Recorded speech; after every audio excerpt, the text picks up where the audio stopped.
আমার খামারের হাঁসগুলো অনেক প্যাক প্যাক করতেছে, তারা পানি খাবে, আহার খাবে, এজন্য তারা এরকম করতেছে। তো এখন আমার হাঁস ছেড়ে দিব এবং আমি ছেড়ে দিয়ে দেখব। এই হাঁস ছেড়ে দিলাম, পানি খাবে তারা, এজন্য তারা প্যাক প্যাক করতেছে। পানি খাবারের জন্য ছেড়ে দিলাম, তারা আহার খাবে, সেজন্য তাদের ছেড়ে দিলাম। এখন পানিতে নামবে, পাশে পুকুর আছে, বিল আছে, তাতে নেমে তারা আধার খাবে। তারা নেমেও গিয়েছে ইতিমধ্যে।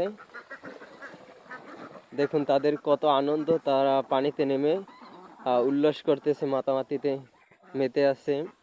দেখুন তারা পানি খাবারের জন্য প্যাক প্যাক করতেছিল, অনেক মাতামাতি করতেছিল, এখন নেমে তারা অনেক খুশি হয়েছে, অনেক আনন্দেতে পানিতে ডুবাডুবি করতেছে। এই যে আমি আমার হাঁস ছেড়ে আমি এই পাড়ে বসে আছি, আমার হাঁস দেখবো। অন্য কুকুরে, তারপর অন্য অন্য শিয়াল জন্তুতে এসে হাঁস যেন নিয়ে না যেতে পারে, এজন্য হাঁস ছেড়ে হাঁস দেখা লাগে। আবার দেখে পানি খাওয়াই, তাদের আধার খাওয়াই, আবার আমি তাদের উঠাইয়া তাদের বেঁধে রাখবো আর কি।